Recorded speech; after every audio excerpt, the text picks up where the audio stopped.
जय श्री राम। नमस्कार दर्शक बंधु, बीरेन उपचार केन्द्र को आपण मानक स्वागत।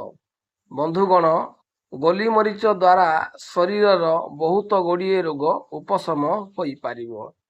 अति सहजरे एही जिनिस समस्तक घरे मिली पारिबो। त्रिकुट मध्यरे एहाकु मध्य व्यवहार करा जाए। आयुर्वेद रे एहा एक बड़ औषध। गोली मरीचर औषधीय गुण। गोली मरीच खाइले राग लगी थाए। यह खाइले पाचन शक्ति बढ़ी थाए।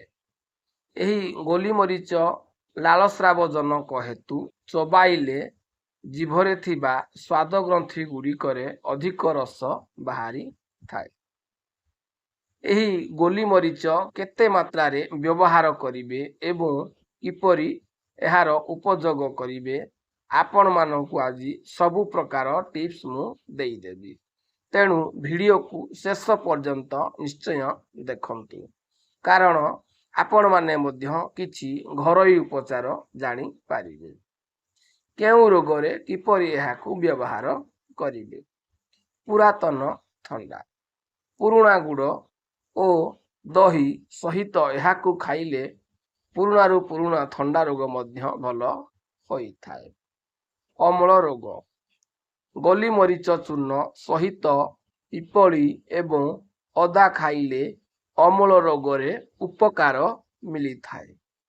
काश रोग, गोली मरीच चूर्ण चीनी घी महू सहित खाइले काश आराम मिली थाए।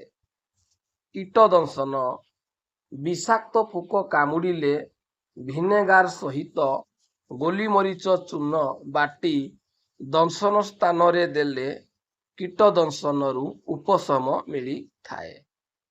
लाल झाड़ा, गोली मरीच चूर्ण सहित हिंगु एवं अफिम मिसाई प्रवाहित देले लाल झाड़ा भल होइथाए।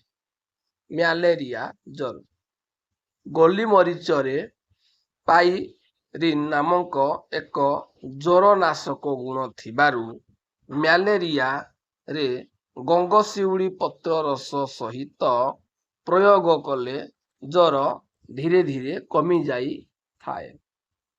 दांत रोग, गोली मरीच चूर्ण दंत मंजन रे बहुत व्यवहार करा जाए एवं एही चूर्ण आजिकाली प्रायतः समस्त टूथब्रश रे मध्य व्यवहार कलेनि।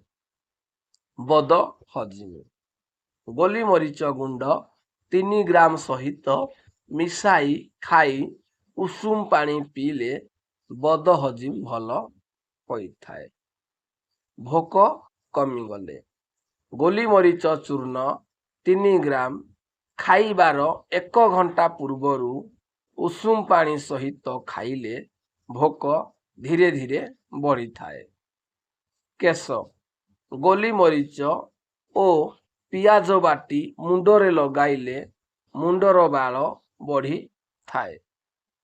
पेटरे वायु बा गैस, गैस समस्या थिले बा लाल झाड़ा होई पेट गुड़ू गुड़ू हेले गोली मरीच चूर्ण 1 ग्राम जीरा गुंड 1 ग्राम सहित सामान्य लुण मिसाई खाइले उषुम पानी सहित पेटरे थिबा वायु मध्य भल होइथाए। पेट मरा, अर्जिन जोगु पेट मारुथिले गोली मरीच 2 ग्राम को हेमकेदार पत्र 1 रु 2टी टिकिए चीनी बा लुण बाटी दिन को 2 रु 3 थर खाइले पेट मरा रोग मध्य भल होइथाए। फुला आउ दरज, मारबाजी बा मोड़ी होई फुला दरज होइथिले गोली मरीच सहित डाली चीनी बाटी उषुम करी गोटिए कना उपरे बटा मरीच रखी ता उपरे आउ खंडे खना रखी बांधिले आराम मिली थाए। काचू कुंडिया चर्म रोग, गोली मरीच सीधी तैल चर्म रोगरे लगाइले ताहा अति शीघ्र भल करिथाए। ଅଳସୁଆ। ଗୋଲିମରିଚ ଫୁଲ ରସ 1 ରୁ 2 ଚାମଚ ଚିନି ସହିତ ମିଶାଇ ଖାଇଲେ ଅଳସୁଆମୀ କମି ଶରୀର ସତେଜ ଲାଗିଥାଏ। ନିରନ୍ତରେ ଜ୍ୱର। ଗୋଲିମରିଚ ଗୁଣ୍ଡ ମହୁ ସହିତ ଖାଇ ପୋଡ଼ା ହଳଦୀ ପାଟିରେ ଚୋବାଇଲେ ତାପମାତ୍ରା ମଧ୍ୟ କମିଯାଇଥାଏ। ଏହିପରି ନୂଆ ନୂଆ ଆୟୁର୍ବେଦିକ ଭିଡ଼ିଓ ପାଇଁ ଭିଡ଼ିଓକୁ ଲାଇକ୍ କରନ୍ତୁ, କମେଣ୍ଟ କରନ୍ତୁ ଏବଂ ସାଙ୍ଗମାନଙ୍କ ସହିତ ନିଶ୍ଚୟ ସେୟାର କରିବୁ।